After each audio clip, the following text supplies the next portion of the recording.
안녕하십니까.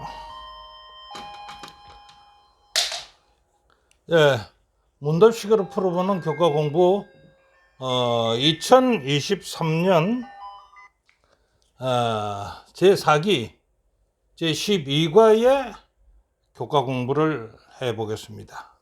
제목은요, 에서드와 모로드게라는 제목을 가지고 교과 공부를 시작합니다.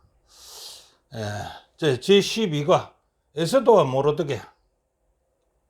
에서드와 모로드게에 대한 공부의 그 취지는요, 이방 선교를 위한 공부가 됩니다.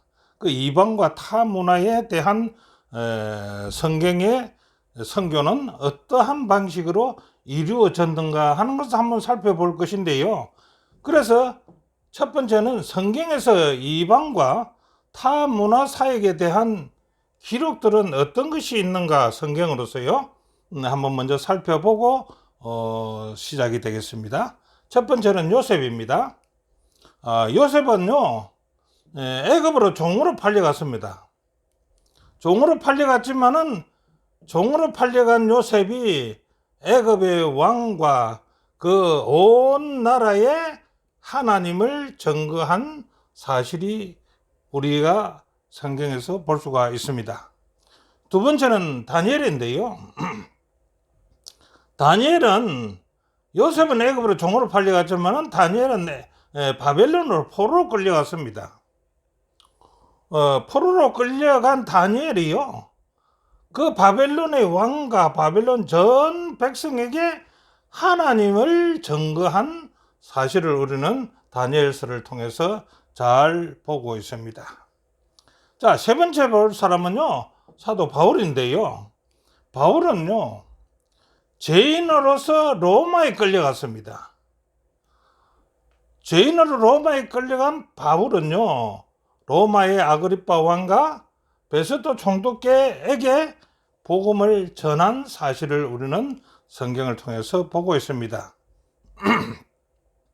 자, 이렇게 해서 이방 선교, 이방 타 문화의 선교를 전한 것에 비추어서 다시 오늘은요, 에서드가 어떤 이방에서 선교를 했는가라는 것을 우리가 살펴볼 것인데요.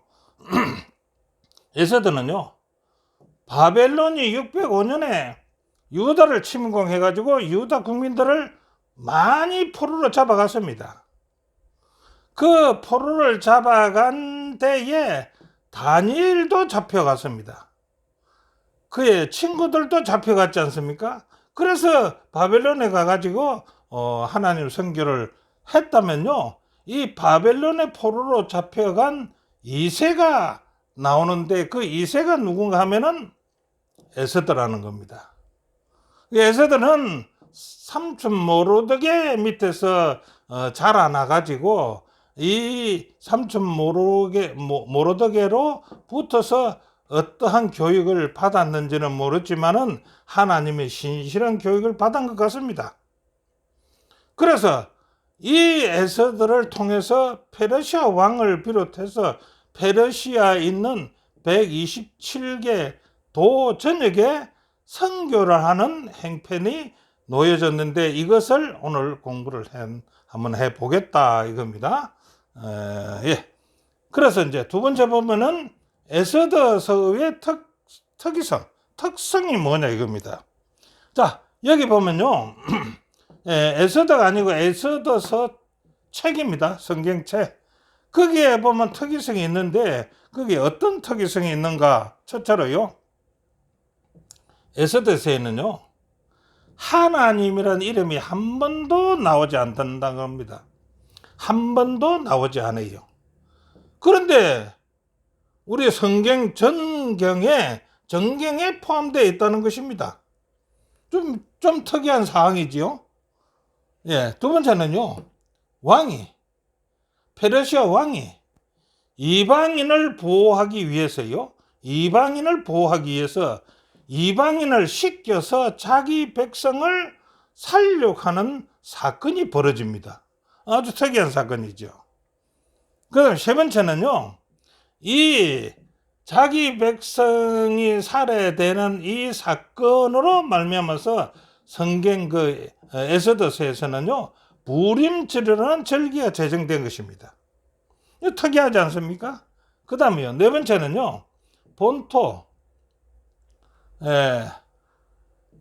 그 본토의 백성이요, 이방인으로 들어온 유대인을 두려워했다는 것입니다. 그리 두려워하다 보니까 어떤 행편을 가느냐 그러면 나도 유대인이 되겠다, 페르시아인이 아니라 유대인이 되겠다 하고 많이 자원해서 나왔다는 것입니다. 자, 이런 이 에스더서의 공부 요지는요, 어떤 것을 특별 요지로 공부할 것이냐, 이방의 타 문화 환경에서도 지금 에스더는요, 이방의 타 문화 환경에서도 하나님의 백성들이 어떻게 진리를 전가할 수 있는지를 에스더서에 읽으면서 그 독특한 방식을 우리는 한번 살펴보자 하는 것이 이번 공부입니다. 자, 첫째 날 들어가면요, 이방 문화의 포로로 잡혀갔다. 포로로 잡혀갔다 했지요. 이방 문화권의 포로로 잡혀간 얘는 어떤 것이 있는가? 바벨론이요, 유다를 침략했어요. 유대인들이 포로로 잡혀갈 때 앞에서 말씀드렸던 것 같이 다니엘과 그의 세 친구를 비롯해서 많은 포로가 잡혀갔으면 1, 2, 3차를 통해서 잡아갔는데 그 유대 국민들의 많은 포로로 잡혀갔다는 겁니다. 그때 잡혀간 포로 중에서 모르드게라는 사람도 있습니다. 그 사람도 잡았어요. 이 모르드게가 에스더의 삼촌이라는 거지요. 그래서 우리가 에스더서에 나오는 에스더는요, 바벨론에 잡혀갔던 포로가 아니고 잡혀갔던 사람 중에 모르드게의 형님의 딸이 에스더입니다. 그래서 에스더는 아마 포로 2세이라고 우리는 봐야 될 것이다 이겁니다. 그 다음에요, 포로로서 이방 문화권에서 살면서 직면하게 되면 포로로 잡혀가서 거기서 산다면 어떤 어려움이 있을 것인가? 어려움이 여러 가지가 있겠지만은 대표적으로 두 가지만 살펴보면은요, 첫째는 타 문화권에서 먹는 음식입니다. 유대 민족이 이방 나라에 가서 바벨론에 가서 먹는 음식 때문에 고초를 당할 것이다 이겁니다. 그것이 우리가 단적으로 보는 것이 다니엘 1장 8절에 있는 말씀 아니겠습니까? 다니엘은 뜻을 정하여서 왕이 지며 그의 마시는 포도주로 자기를 덮이지 않게 하기를 한간하게 구한 것입니다. 우리는 그 음식을 먹지 못하고 왕의 음식을 먹지 못하겠다라고 했는데 이 진언은요, 자기 목숨을 건 도전입니다. 그러나 어떤 뜻이 있어서 이것이 받아들여져서 그래도 어려움을 면했지 않습니까? 그 다음 두 번째는요, 우상숭배입니다. 다니엘서 3장 5절 6절에 뭐라 했습니다? 너희는 느부갓네살 왕이 세운 금 신상에게 절하라. 절하지 않는 자는 미치든지 풀물에 던져 넣으리라. 죽이겠다는 겁니다. 자, 이런 우상숭배에 목숨을 걸고 우리 유다인은 그 믿음을 지켜 나와야 될 거 아닙니까? 하나님 외에는 절하지 않아야 되거든요. 자, 유대인들은요, 포로로 잡혀가기 전에는요, 어떤 신앙생활을 했습니까? 그 나라 법으로 제정되어 있기 때문에 자기 나라에서는 그런 거 제재 안 받고 살았지 않습니까? 그런데 타 문화 속의 포로로서 얼마나 힘들었을까요? 이런 것을 겪어야 되니까. 그런데요, 이것을 우리한테 한번 적용을 시켜본다면 우리도 제7일 안식일을 지키는 것이 국가의 법으로 명시되어서 있다면은 안식일을 지키는 것이 참 쉽고 좋겠지요.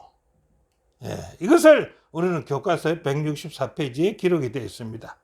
자, 오늘의 우리 신앙에 닥치는 이교 문화를 어떻게 극복해야 하나?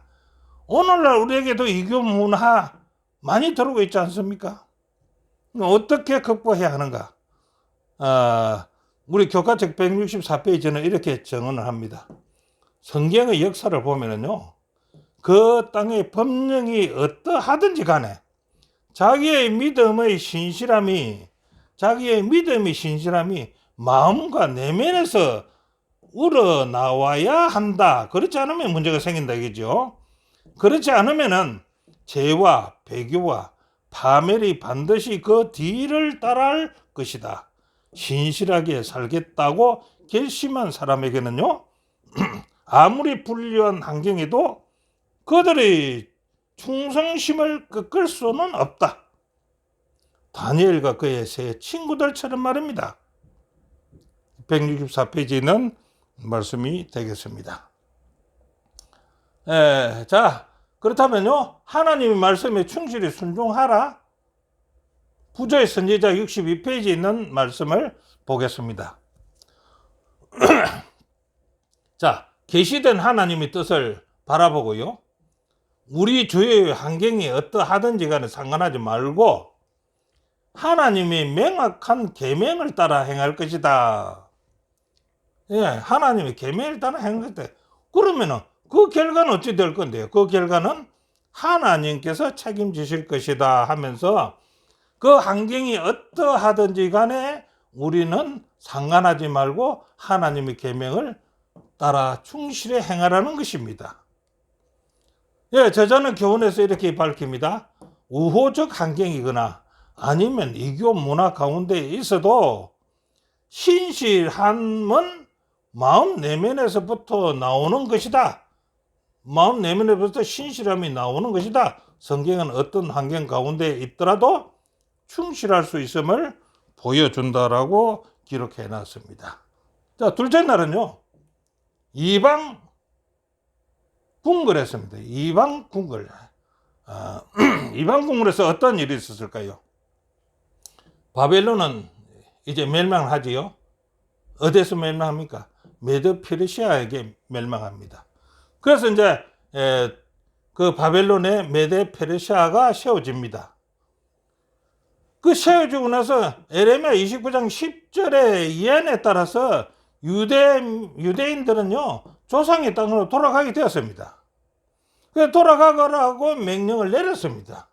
그때 일부는 귀환하고 일부는 귀환하지 않고 이방 땅에서 남은 무리들이 있었는데 거기에 모로드게도 남아 있었다는 것입니다. 예, 모로드게도 페르시아에 이제 바벨론에서 페르시아가 됐죠. 그 페르시아에 남아 있었다는 것입니다. 그런데 이때의 페르시아 왕궁에서는요, 페르시아 이방 왕궁이죠. 페르시아 왕궁에는 어떠한 사건이 벌어지는데 그 사건이 어떤 사건일까? 이거 한번 짚어보자 입니다. 자, 페르시아의 아하수에로 왕이 3년 됐습니다. 3년 됐을 때 전국에 있는 127개 지방, 뭐 인도까지 내려왔다니까요. 127개 지방 관리들을 전부 다 수상궁에 불러 모읍니다. 그래놓고 7일 동안 그들에게 큰 잔치를 임금이 베풀어 줍니다. 예, 베풀어 줬는데 이때 말이죠. 이때 에스더 왕이 그 잔치에 술을 먹고 거나하게 됐는지는 모르지만은 그때 왕비는 와서디거든요. 와서디. 그래서 왕은 이 와서디의 어여쁨을 갖다가 그 만천에 127개 지방 관리들을 모았으니까 그게 자기 마누라 좀 자랑하고 싶었던 게지요. 그래서 왕이 명령을 내립니다. 그 왕후 와서디를 일로 보내라. 근데 이 와서디가 그 왕의 명령을 거역하고 있습니다. 그 왕이 그것을 볼 때 자기 입장이 난처하게 됐으니까 그 와서디를 갖다 폐위를 시켜버립니다. 왕비에서 폐위를 시켰습니다. 폐위를 시키시니까 어떻게 합니까? 다시 왕비를 뽑아야 되겠죠. 그래서 다시 왕비를 찾습니다. 이때에 모르드게와 에스더는 어디에 있었냐? 그러면 수산성에서 살고 있었다는 겁니다. 그 수산성에 살고 있었고요. 모르드게는 그게 뭐 또 직책을 가지고 있는데 왕실 관리자로서의 직책을 가지고 있었다는 것입니다. 그래서 왕실 관리자로서 궁궐문에 항상 앉아 있게 되었고요. 그들의 지위와 거주지 때문에 그들의 생활은 페르시아 문화의 영향 가운데 있었기 때문에 왕후 간택에 어떻게 보면 에스더가 페르시아 왕후 간택에 이끌려 가서 왕으로 선택되었다는 것입니다. 예, 이방인 여자가 페르시아의 왕 아하수에로의 왕후가 되었다는 것입니다. 대단한 일이죠.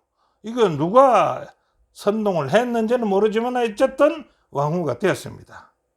자, 그래서 에스더가 간택되어 갈 때에 모르드게는요, 에스더 자기 조카에게 가그들랑 왕후로 가그들랑 유대인임을 절대 밝히지 말아라 라고 당부를 했습니다.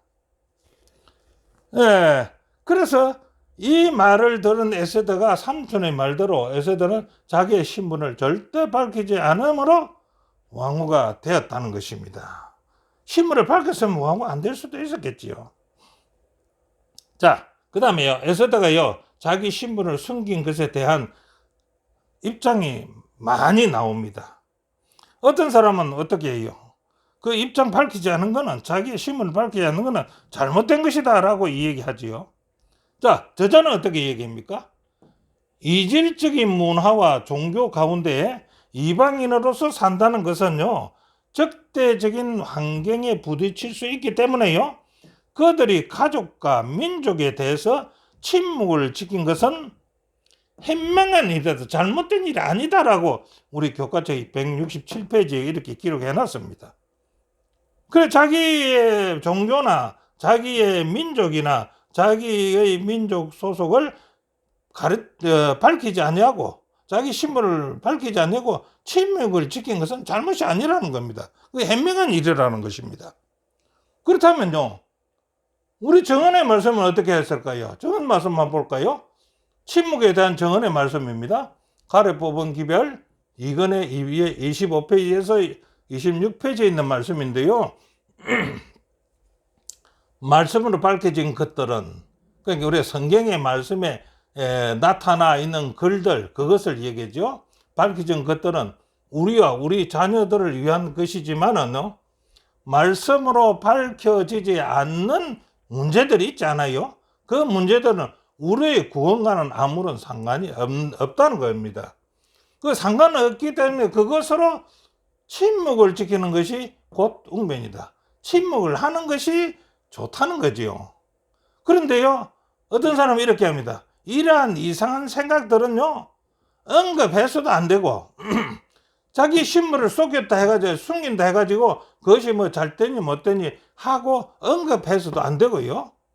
또 중요한 진리처럼 그것을 갖다가 이는 자기의 신분을 밝혀야 되니 어쩌니 하고 가르치는 것은 안 될 것이다라고 우리 정언의 말씀은 얘기하고 있습니다.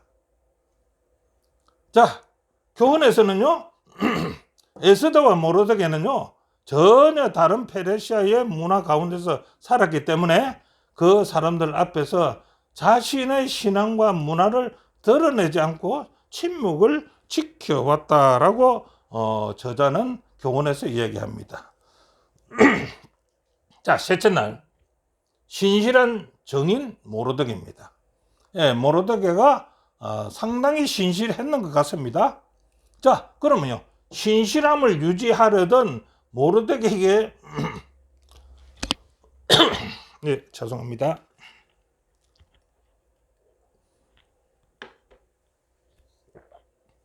모르드게에게 불어닥친 이방 문화가 어떤 문화가 있을까요? 왕은요, 아각 사람, 아각 사람 누구냐 하면 하만이라는 사람이 있었습니다. 그 이 하만 사람에게요 모든 대신들 위에 높이고 왕의 모든 신하들은 하만에게 절하라고 왕이 명령을 내렸습니다. 그러니까요 하만이라는 사람마다 왕 다음으로 가는 높은 사람으로 만들어줬다 이거죠. 그래서 모든 사람이 하만을 보게 되면 다 엎드려서 절하라고 명령을 했거든요. 그런데 모르드게는요 왕의 명령인 줄 압니다. 예, 왕궁에 있기 때문에 왕의 명령인 줄 알면서도 하나님의 뜻과 민족 정체성을 유지하기 위해서 아각 사람 하만에게 절하지 않았다는 겁니다. 그런 게 하만이 궁궐 문을 났을 때 그 문 앞에 앉아있던 많은 사람들이 하만에게 엎드려서 절을 하는데 모르드게는 절을 하지 않았다는 얘기입니다. 그러니까 어떤 일이냐 대궐 문에 있는 왕의 신하들이요 모르드게에게 말하기를 너는 어찌하여 왕의 명령을 거역하느냐라고 물었습니다. 왜 왕의 명령을 거역했을까요? 왜 모르드게 절하지 않았을까요? 왜 하만에게 모르드게 절하지 않았느냐? 절하지 않는 이유를 성경에는 기록이 없습니다. 성경에 기록된 건 없습니다. 그러나 자기는 유대인임을 밝혔거든요. 자기는 유대인 그 모르드게는 자기가 유대인이라는 것을 밝혔습니다. 벌써요. 자, 그런 것을 우리가 유추해 볼 때 모르드게는 주님 외에 그 누구를 경배할 수 있겠는가? 경배하지 않는다 이거죠. 천지를 창조하신 하나님을 경배하는 사람으로서 죄인인 인간을 숭배하거나 절할 수 없다고 설명했을 것이다. 모르드게가 성경에 있는 같은 신하들이 있는 거기에 설명했을 것이다. 유추하는 것입니다. 그 다음 두 번째는요. 유대인의 적입니다. 누가요? 하만이요. 왜 적입니까? 아멜렉의 후예거든요. 아멜렉하고 유대인은 적 아닙니까? 그 아말렉의 후예인 하만에게 내가 내 적군에게 무릎을 꿇을 수 있겠는가라고 버티지는 않았을까라고 우리는 추측해 봅니다. 왜요? 성경이 없기 때문에. 성경에 그 기록이 없기 때문에 이렇게 추측을 해 보는 겁니다. 자, 모르드게의 신실한 믿음이요. 이 정도 되면 신실한 믿음이죠. 그 사람의 변은 절대 절하지 않는다. 하나님을 숭배하는 사람이다. 이런 신실한 믿음이 유대민족에게 어떤 영향이 갔을까요? 유대민족에게 어떤 위험이 왔을까? 그 모르드게의 신실한 믿음 때문에 문제가 생기는 겁니다. 자, 모르드게로 인한 하만의 분노, 절하지 아니하니까 하만이 분노가 생기십니다. 그래 그 분노가 생겨서 어떻게 하느냐? 유대민족을 모두 다 멸절시키려는 계략을 꾸민 겁니다. 모르드게가요.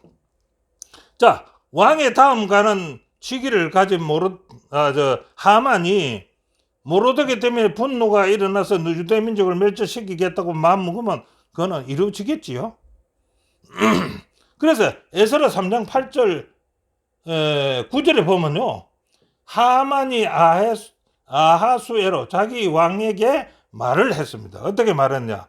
왕이 다스리시는 나라에 모든 지방에 흩어져 사는 한 민족이 있습니다. 어느 민족인도 말하지 않습니다. 한 민족이 있는데 그들은요. 우리와 다른 풍습을 갖고 있어서 왕의 법도 지키지 않고 있습니다. 왕의 법을 안 지킨다 이 민족이. 어떤 민족인지 모르지만 있습니다. 그러므로서 그들을 왕의 나라에서 그대로 살게 내버려 두는 것은 왕이여 옳지 않다고 저는 봅니다. 그래도 뭐라 합니까? 왕께서 좋으시다면은 그 백성을 완전히 없애라는 명령을 내려주십시오. 이는 쉬운 성경에서 뽑아온 겁니다. 이렇게 하만이 아하수에로 왕에게 간청을 합니다. 왕이 안 들어줄 이유 없겠지요. 예. 자, 에스더 3장 10절에는요, 왕이 이제 대답을 합니다. 반지를 손에서 빼어 주고요, 유대인의 대적 곧 아각 사람 함미다드의 아들 하만에게 줬습니다. 자기 손에서 반지를 빼서 하만에게 줍니다. 그건 무슨 뜻입니까? 그거는요, 하만, 네 방금 그렇게 말했지, 너 마음대로 조서를 써서 너 마음대로 해라는 거 아닙니까? 그걸 허락한 거예요. 그래서 하만이 자기 마음대로 조서를 이제 쓰겠지요. 근데 그 조서 내용을 보면은요, 13절에, 에스더 3장 13절에 뭐라고 적었냐? 이에 그 조서를 역졸에게 붙여 왕의 각 도에 보내는데요, 12월 곧 아달을 13일 하루 동안에 모든 유다인을 노소나 어린아이나 부녀를 물론하고 죽이고 도륙하고 진멸하고 또 그 재산을 전부 탈취하라고 조서를 내어서 127개 도에 다 보낸 겁니다. 그 조서를. 자, 이제는 유대민족의 운명이 결정되었습니다. 어떻게 뒤처리가 되는지는 이제 한번 두고 봅시다. 자, 교훈은 저자는 이렇게 씁니다. 이국에서요, 그 땅의 간섭과 법을 따르지 않고 하나님의 법을 지키는 것은 핍박의 대상이 되지요. 우리는 이건 잘 알지 않습니까? 그러나 이를 통해서요, 하나님은 이방 땅에 하나님의 빛을 붙이기 위한 하나의 방법으로 사용할 수도 있다라는 거 얘기합니다. 자, 넷째 날은요, 이때를 이해함이 아니냐. 이때를 이해함이 아니냐. 유대민족이 다 죽게 되었던 그때를 이해함이 아니냐, 이 말입니다. 그래서 이때란 하만의 유대인 학살 계획의 사건의 그 때를 이때라, 이렇게 얘기하는 것입니다. 자, 왕궁의 에스더와 모르드게는 어디에 있습니까? 왕궁 문 밖에 있습니다. 문 앞에 있습니다. 그런데 거기에 에스더와 모르드게가 서로 연락 관계가 안 되지 않습니까? 그간에 그 사적인 전달자, 누가 있냐면 네시 하닥이라는 사람이 있었습니다. 이 사람을 통해서 에스더와 왕궁에 있는 에스더와 그 궁에 관리하는 모르드게와의 간에 사적인 서도 교통하는 게 있었습니다.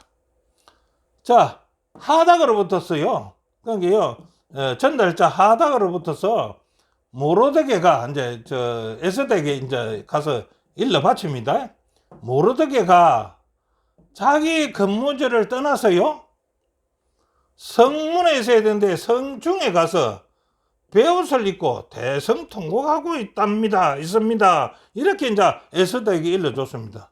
근데 왜 삼촌이 왜 베옷을 입고 성문 앞에 있을 사람이 성중에 가서 그렇게 있느냐, 이렇게 이제 알 거 아닙니까? 그래서 이 소식을 들은 에스더는요, 성중에서 입을 옷을 자기 삼촌 모르드게에게 보냅니다. 그런데 그 모르드게가 그 옷을 받지를 않아요. 근데 이 베옷을 입는다는 것은 큰 문제가 생겼을 때 통성 기도하고 하나님께 애원할 때 베옷을 입고 자기 가슴을 찢고 하는 거 아닙니까? 예, 그래서 옷을 받지 않습니다. 그래서 에스더는 옷을 안 받는다는 얘기를 들으니까 답답하지 않습니까? 그래, 에스더는 네시 하닥을 시켜서 다시 묻습니다. 모르드게에 가서 삼촌은 무슨 일인지 그 내막을 다 알아오라. 우리 삼촌이 왜 그렇게 하고 있는지 그 내막을 다 알아오라고 보냅니다. 그 이제 모르드게를 만나서 이제 물어봤겠죠. 그러니 모르드게가 답을 합니다. 어떻게 답합니까? 예, 하만이 유대인을 전멸 학살 계획을 가지고 있었다. 근데 이제는 전멸하게 되어서 조서도 다 내렸는데 왕후 당신은 이때 좀 도와야 안 되겠나? 유대 민족이나 유대 민족을 위해서 가서 왕에게 요청 좀 해라. 우리 유대민족 살려달라고 요청 좀 해라. 이렇게 이제 모르드게가 에스더에게 연락을 보내줍니다. 그러니까요, 에스더가 이제 답변을 보냅니다. 뭐라고 답변 보냅니까? 페르시아 법에는요, 왕이 처형하지 않으면 그 누구든지 왕 앞에 나갈 수가 없는 법이 되어 있습니다. 만약한 경우 청함 없이요, 왕 앞에 나가게 되면 그것은 하나 남은 일이 뭐냐, 죽게 되는 것밖에 안 남았다. 왕후도 가지 못한다. 그냥 왕후 지금도 자기도 지금 한 달이나 왕을 뵙지 못했다는 것입니다. 가서 이렇게 좀 전해라 라고 했습니다. 모르드게에게. 그래서 모르드게에게 가서 전합니다. 이렇게요.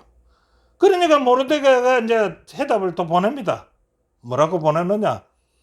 에스더 4장 13절에 그 말씀이 있는데, 모르드게가 그를 시켜서, 그러니까 전달자를 시켜서 에스더에게 해답하되, 에스더 너는 왕궁에 있으니 모든 유다인 중에 홀로 이 화근을 면하리라고 생각하지 말아라. 이때 내가 도와주지 않고 만일 잠잠하게 있다면은 유대인들은요, 다른 데로부터 말미암아서 노인과 구원을 얻을 것이지만은 너와 네 아비 집은 멸망하리라. 네가 잠잠하면 멸망하리라. 네가 지금 왕후의 위를 얻은 것이 이때를 위해서 네가 왕후가 된 거 아닌가? 누가 아느냐? 그런데 네가 잠잠하고 있을 것이냐?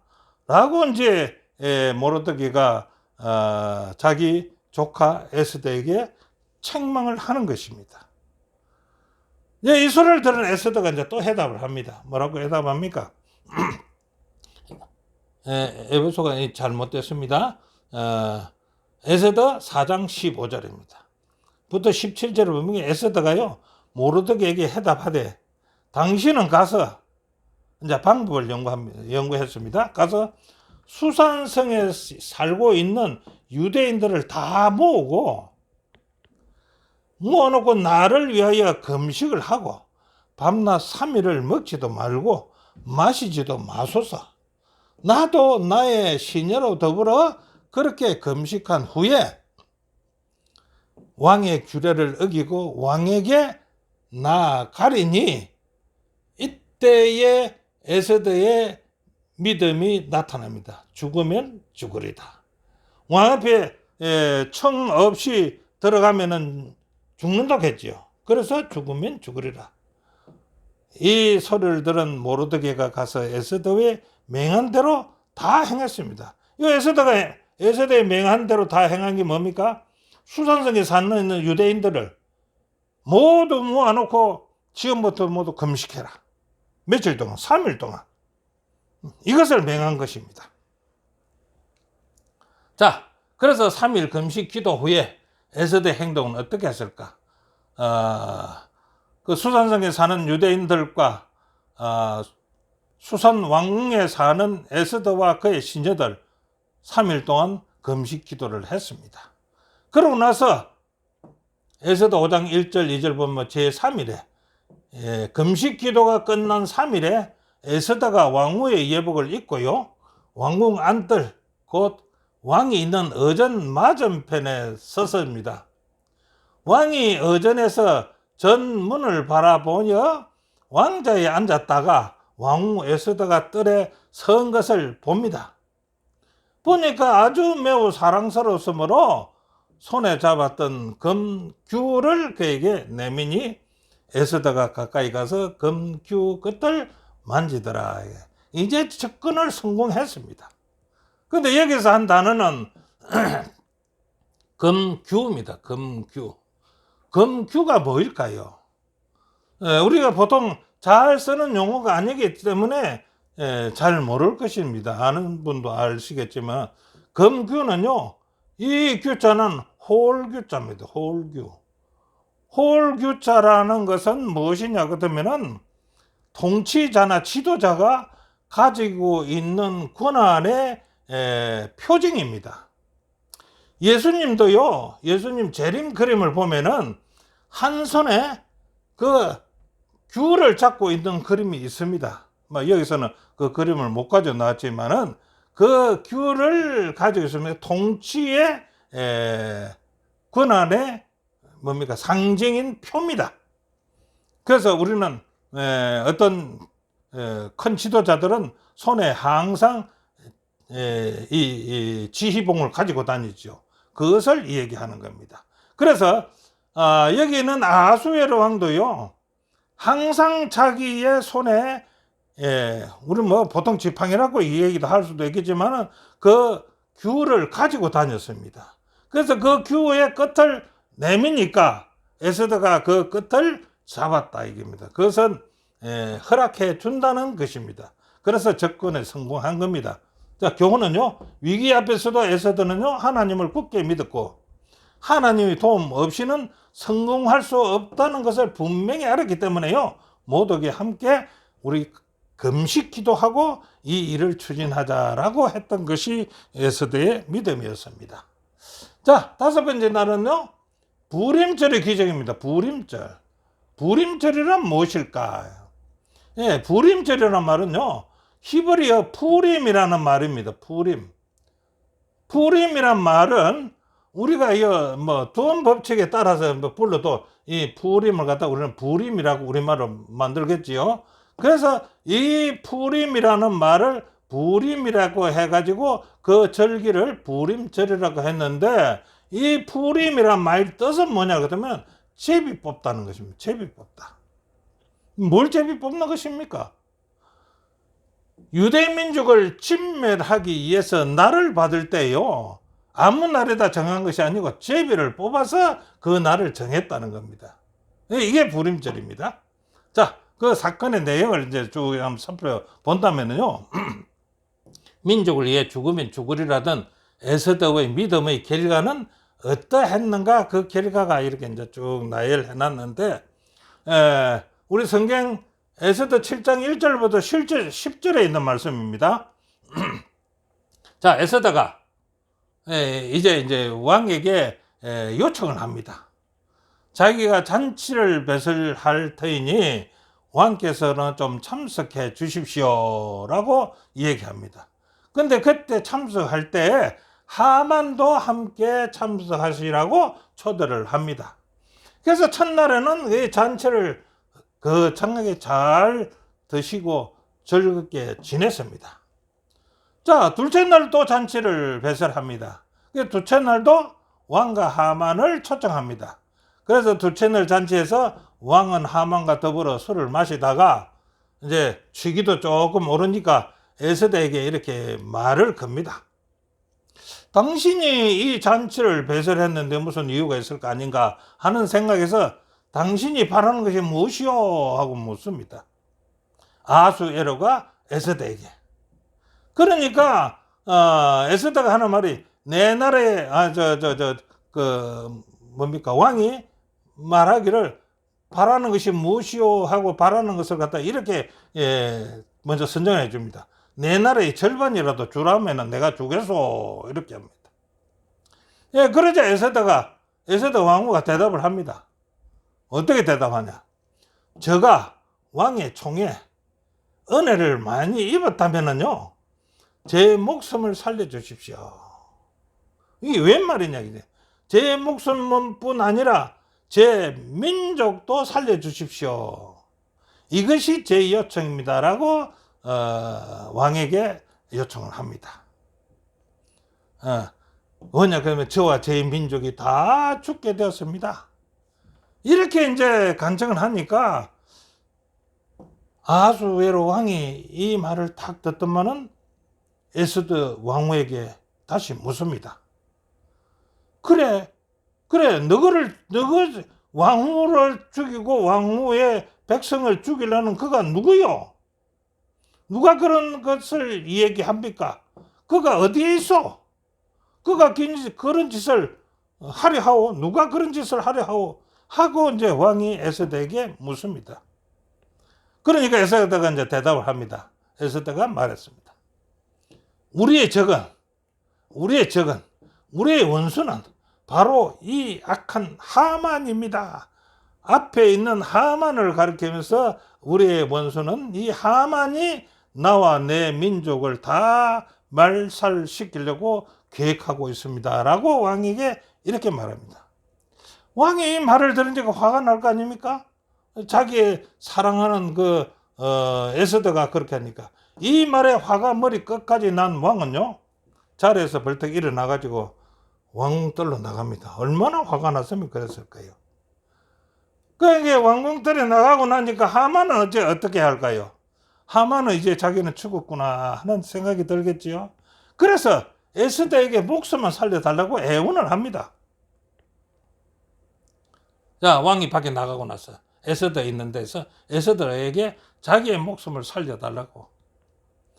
그러는 중에 왕이 왕궁뜰에서 나갔다가 바람을 좀 세우고 잔치방으로 돌아왔다 보니까 하만이 에스더가 기대는 침상에 엎드려 있다는 것입니다. 그 모습을 보고 왕이 머리가 뺑 돌았겠지요. 내가 왕궁에 있는데도 이놈이 왕후를 덮치려 하는구나. 이렇게 왕의 입에서 소리가 나왔습니다. 이 소리를 듣던 왕의 신하들, 왕의 종들이요. 왕이 그 말이 떨어지기가 무섭게 종들이 달려들어서 하만의 얼굴을 가립니다. 여기에 달려와서 하만의 얼굴을 가린다는 것은 무엇입니까? 옛날에는요, 죄인들은 전부 다 얼굴을 가려버렸습니다. 그래서 앞도 보지 못하고 이 누군지도 모르게끔 얼굴을 가렸습니다. 이거는 큰 죄인이라는 것을 표현하는 것입니다. 예. 그때 또 옆에 있던 왕을 모시는 내시가 이렇게 말합니다. 하만이요, 자기 집에 왕을 해치려는 음모를 알려준 모르드게를 매달라고 준비해 놓은 것이 있습니다. 라고 여기에 좀 설명을 좀 해야 되겠네요. 하만이 자기 집에 왕을 해치려는 음모를 알려준 모르드게를 했습니다. 여기에 어떤 일이 있느냐 같으면 모르드게가 그전에요. 지금 일이 아니고 그전 오래된 일에 자기가 왕궁 관리로 있을 때에 소문을 듣기로 그 왕을 모시는 신하가 왕을 해치려고, 왕을 죽이려고 하는 음모를 꾸민 것을 이 모르드게가 들었습니다. 이것을 듣고 왕을 위해서 그것을 알려준 겁니다. 그 사건을. 그래, 알려줘가지고 그 왕이 시해를 당하지 않냐고 살았던 것입니다. 그래서 그 모르드게를 매달려고 준비해 놓은 것이 하만의 집에 있다 이겁니다. 그러니까 이 말을 듣는 왕이 이렇게 대답합니다. 그래, 왕이 말했습니다. 하만을 거기다 따르라. 모르드게를 달려고 해놨던 그 장대에 하만을 거기다 매달아라. 이렇게 명령을 내립니다. 그래서 사람들이요, 모르드게를 달려고 하만이 세워놓은 바로 그 장대에 누구를 달았어요? 하만을 달아 죽였습니다. 그런 뒤에야 왕이 분노가 가라앉았다라고 성경은 기록하고 있습니다. 예. 하만이 계획한 유대인 멸망을 시킬 법을 이제 보냈는데 그 법 대신에 이제 유대인이 살려면 새로운 법이 나가야 될 거 아닙니까? 그 127개 도에 새로운 법이 나가야 유대인이 살 거 아닙니까? 그래서 이것을 어떻게 할 것인가? 에스더 8장 8절을 보니까 모르드게에게요, 너희는 왕의 명의로 유대인에게 조서를 네 뜻대로 써라. 앞에는 하만에게 유대인 학살을 갖다가 네 마음대로 쓰라고 했지요. 그런데 이번 장면은요, 왕이 모르드게에게 네 마음대로 네 뜻대로 조서를 써서 127개 도에 전부 다 보내라 라고 이제 명령을 합니다. 그러면서 왕의 이름과 왕의 반지로 인을 치라. 이도 반지를 빼줬다는 겁니다. 이 조서의 내용은 어떤 길까요? 유대인의 생명을 위협하는 자들을 모두 진멸하라는 조서다. 이 조서는요, 누구든지 취소할 수 없는 명령이다라는 것까지 해가지고 딱 박았습니다. 자, 그래서 127개 각 도에 보냈습니다. 그래서 이제 그 구원을 얻은 게 되겠지요. 자, 그 구원을 유대인의 진멸될 수 있는 거기에서 구원을 얻은 것을 기념하기 위한 것이 부림절이라는 겁니다. 부림절이라는 것을 이렇게 보면 되겠죠. 하나님의 섭리로서요. 하나님 이름이 하나도 안 나온다고 했잖아요. 근데 이게 하나님 이름은 나오지 않습니다. 어떤 신의 섭리로 유대인들은요, 스스로를 지키는 것에 성공했을 때 하나님이 베푸신 성리를 이 하나님이 베푸신 성리라고 봐집니다. 유대인들은요. 그래서 그 성리를 기념하고 축하하기 위해서 아달월 14일과 15일을 절기로 삼아서 히브리어 부르, 그 히브리어로서 부르 또는 푸림의 이름을 따서 그 날을 부림절이라고 하고 그것을 지켜라라고 덧붙여서 조서를 내린 것입니다. 이해가 가시는지 잘 모르시면 너무 광범위한 이야기가 됐어요. 자, 오늘날까지 유대인들은요, 전통을 따라서 이날을 하나님의 구원을 기억하며 감사하는 날로 지금도 지키고 있답니다. 우리 교과책 173페이지에 있는데 저는 지키는지 그건 잘 모르겠습니다. 자, 그래서 교훈에는요, 하나님이 일하시는 것은요, 종종 평범하고 자연스럽게 보인다. 저자가 봤을 때 자연스럽게 보인다. 주의 깊게 살필 때 그 역사를 알 수가 있으며 그 일로 열방과 함께 영광을 돌릴 수가 있을 것이다. 자, 이 말은 뭡니까? 우리가 지금 겪어보는 것을 한번 생각해 보라 이겁니다. 우리의 사항에 따라서 하나님이 우리에게 일을 베풀어 주시는데 보통 평범하고 자연스럽게 보인다 이겁니다. 그 일이 우리에게 하나님이 베푸신 그 은혜가 일들이 자연스럽고 평범하게 보이기 때문에 우리가 어떻게 해요? 주의 깊게 살피지 않으면 이게 하나님이 주시는 은혜인지 자연히 이르러 오는 일인지 우연 중에 이르러 오는 일인지 그것을 분간하지 못한다 그럽니다. 그래서 그것을 주의 깊게 살펴서 봐야 알 수가 있다. 그래서 그것을 살피게 되어서 하나님께 영광을 돌릴 수 있으니까 잘 살펴봐라. 오늘도 여러분의 어떤 일들이 있을 때 하나님께 이것이 하나님께서 주신 일인가? 아니면 자연히 이루어오는 건가? 우연 중에 이러는 것인가? 아니면은 뭐 어떤 뭐라고 얘기할까요? 우연의 일치일까? 이런 생각을 하지 마시고 그런 일이 닥쳤을 때 어떻게 하라고요? 주의 깊게 살펴보라는 것입니다. 그것을 주의 깊게 살펴보게 되면 이거는 하나님께서 나를 도우시는 일이구나 라고 생각할 때 하나님께 영광이요 우리의 믿음은 더욱더 신실하게 되리라고 생각합니다. 네, 오늘 공부는 여기까지입니다. 함께 공부해 주신 여러분 대단히 감사합니다.